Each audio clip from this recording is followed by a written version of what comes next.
Salve nerds, galera, no vídeo de hoje, resumão de animes com Jujutsu Kaisen e até o momento só vai ter ele, porque no momento que eu tô gravando esse vídeo aqui eu procurei esse episódio de One Piece e não achei, então parece que essa semana não teve.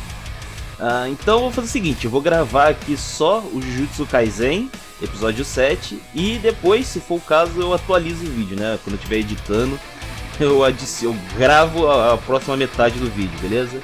Então, sem maiores enrolações, já peço perdão também porque vai ter uma barulheira, né, aqui fora, porque é eleição, né, então é complicado. Mas, enfim, sem maiores enrolações, vambora começar falando sobre o episódio 7 de Jujutsu Kaisen, que meu amigo Gojo mostra que veio. Nossa senhora, o cara é muito forte, mano, é bizarro de forte.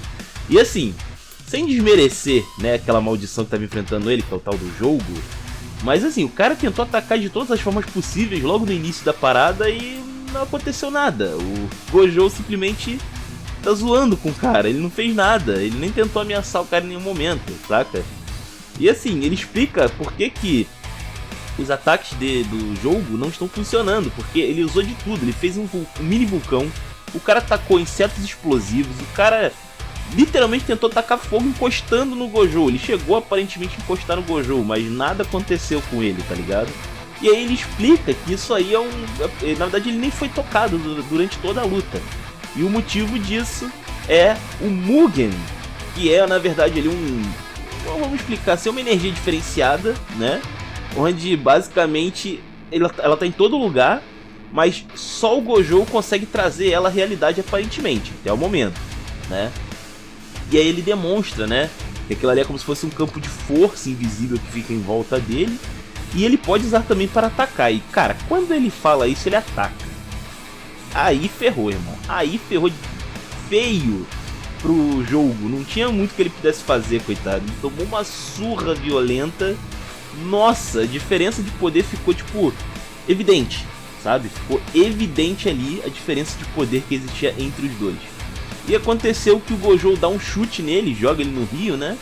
E enquanto o jogo tá se recuperando, de repente aparece o Gojo com o Itadori. E aí a gente lembra, pô, o Itadori ficou no esconderijo, né? Fazendo lá o treinamento e tal. Tem até uma referência aqui do Senhor dos Anéis, né? Que ele tá vendo ali um filme que parece ser ou o Hobbit ou o Senhor dos Anéis. E, cara, meio que ele foi e voltou em, tipo, sei lá, 10, 15 segundos. Como assim, tá ligado? Foi muito rápido. O Gojo praticamente tem um teleporte, é isso, tá ligado? E aí ele acaba ali trazendo o Itadori porque ele quer ensinar algo para o Itadori. No caso ele quer falar sobre o domínio inato, que é aquela dimensão diferenciada, né, que as maldições conseguem fazer. E cara, por incrível que pareça, o jogo entrou na brincadeira e ele faz a própria expansão de domínio dele, que é o Gaikan Tekchan. É meio esquisito de falar esse último aí, mas é basicamente uma região vulcânica, faz muito sentido, né, o território dele. E assim, aquele lugar totalmente fechado, não tem muito o que fazer, né? E ele tenta atacar ali o Gojo, só que não consegue. Ele até bate ali no Gojo com uma parte ali do domínio dele, só que nada acontece com o Gojo. E aí o Gojo ele explica algumas coisas aqui sobre como funciona esse domínio inato. Ele explica, por exemplo, que quando você está dentro do domínio inato de um inimigo, esse inimigo sempre vai te acertar os ataques. Não tem como você escapar, sabe? Não tem como você escapar dele. Mas você pode fazer algumas coisas para combater o poder do inimigo. Você pode tentar rebater o poder, né? Usar o seu poder para lidar com o dele. Você pode tentar fugir daquele domínio inato, que ele não recomenda, porque é praticamente impossível. Ou seja, a gente sabe que em algum momento alguém vai fazer isso, né? É só uma questão de quando. E também ele fala que você pode sobrepujar o domínio inato do inimigo.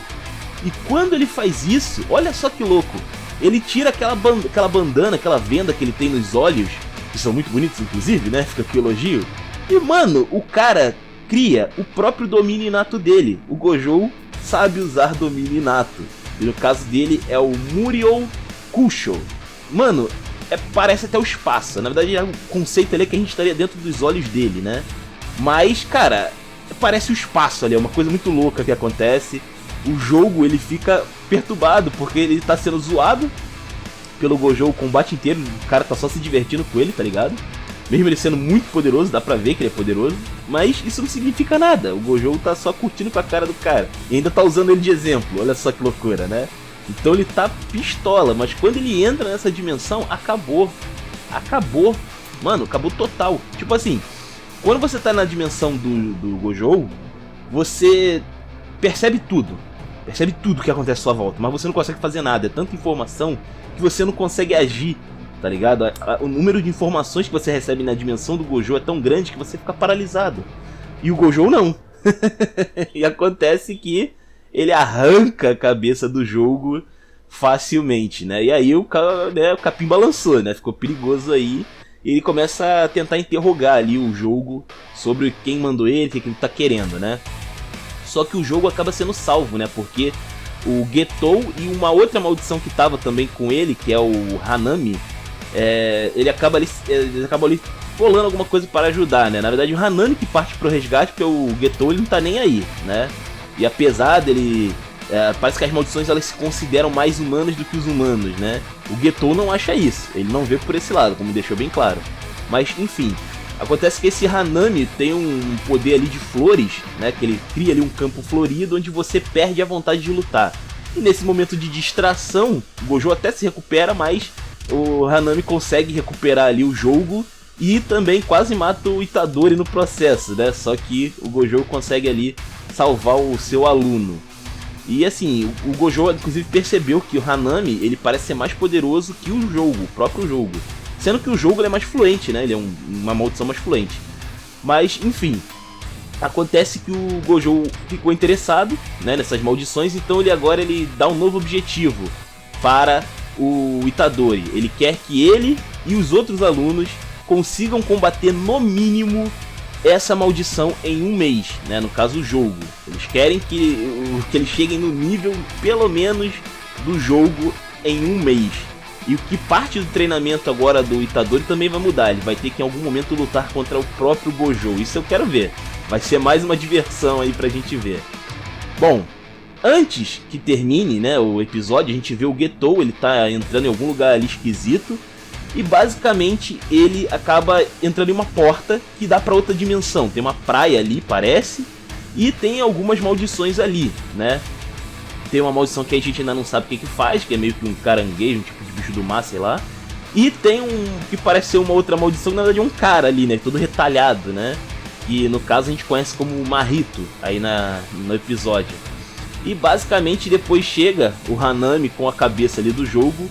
E o jogo percebe que ele foi trollado, né? Na verdade o Getou usou ele, fica nas entrelinhas ali, de que o Getou usou ele de exemplo. Sobre não bater de... Por que você não deve bater de frente com o Gojo, né? O cara é o maior exorcista do mundo, né? Você não pode simplesmente chegar lá e querer bater de frente com o cara. E foi mais ou menos isso que aconteceu, né? Ele usou o jogo de exemplo do que não fazer. Então fica combinado ali, entre o Getou e o Mahito, e também as outras maldições, de que eles vão atacar na hora certa, com preparo, com planejamento. É assim que eles vão conseguir vencer o Gojo, né? E cara, vale destacar que pelo que dá a entender nesse episódio, eles realmente acreditam que estão do lado certo da história, tá? Não é os caras que são mal e faz maldade sabendo que é maldade, não. Eles realmente acreditam que eles são humanos melhores, vamos dizer assim, do que os humanos padrões. Então, tá, né? Vamos ver aí, porque essa história tá ficando meio cabeluda. Tá ficando bem interessante. Bom, e agora falando sobre o One Piece, né? Quase que não teve One Piece nesse resumão, porque eu já tava renderizando o vídeo quando caiu o episódio na internet, pois é. Mas, enfim, One Piece 950 é um episódio que teve várias coisas interessantes aqui acontecendo. E, cara, muita tristeza também. A gente descobre também o motivo daquele Tsunade, né? Que é o Kiko não gosta. Pois é, aqui foi meio que explicado essa parada. E basicamente a gente vê aí, começa o episódio em Udon, o Ruffy todo miado, o Chopper se virando nos 30 ali pra conseguir salvar o Ruffy de alguma forma, né, daquela bala da praga. E a gente também vê o Kid e o Killer, né, o Killer que recobra sua consciência e acaba soltando ali o Kid. E então ele tenta agradecer, né, de alguma forma ali o Ruffy, né. Agradecer, você sabe, né, ele não vai agradecer. Ele fala ali que eles estão querendo formar uma aliança, o Ruffy tenta chamar ele, mas o Kid não quer, ele quer seguir o próprio caminho agora, né? E ele fala ali que poderia matar o Ruffy, mas ele vai deixar passar. É o jeito dele de agradecer ao Ruffy por tudo que ele fez. E obviamente, né, eles vão se cruzar aí no futuro próximo, né? Enquanto eles estão aí nessa bagunça toda, a gente vê aí uma historinha do Ashura Doji ali, que ele leva o Kinemon e o Inuarashi para um monte de lápide ali, parece, morreu muita gente, né? E aquelas lápides são de pessoas que não puderam esperar pelos Bainhas Vermelhas voltarem, né, da viagem temporal. Eles precisavam se rebelar agora, as pessoas estavam já possessas, né, não aguentavam mais, elas estavam totalmente judiadas, várias delas estavam doentes, velhas, né, estavam envelhecendo, então eles acabaram pegando em armas muito cedo, né. O Ashura Doji tentou chamar eles à razão, tentou pedir para eles esperarem pelos bainhas, né, para eles se juntarem com os Bainhas Vermelhas, mas acabou que a galera não quis. E aqui também, nesse passado, também mostra sobre o que é aquele Tsunade, né, que a Okiko repreendeu o Momonosuke, né, há vários episódios atrás, para ele nunca falar de novo esse Tsunade. E o motivo a gente vê aqui, né, porque a galera ali estava justamente pensando nesse Tsunade antes de se lançar contra o Kaido. E o que é esse Tsunade? É basicamente um grito, vamos dizer assim, tipo um grito de batalha que você tenta chamar ali, né, que você puxa ali do fundo do seu coração. E assim, é um grito para você se lançar diante do perigo sem muito juízo, né? Basicamente você tá se matando, cara, tá se jogando na frente do problema sem pensar muito. Só limpamente vai, tá ligado? E é basicamente isso que eles fizeram. O povo ali acabou pegando em armas, gritando Tsunade, eles se lançaram contra o Nigashima. E o resultado tá aí, praticamente esse vale de cemitério aí que a gente tá vendo aí.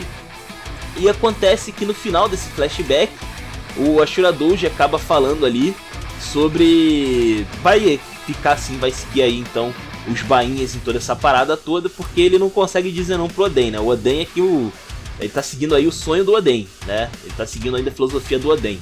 E então nós temos aí o Ashura Doji e os bandidos das montanhas, né, como aliados nessa guerra, que já é um peso mais interessante aí para ajudar, né, qualquer ajuda é bem-vinda nessa treta aí contra o Kaido e companhia, não é mesmo?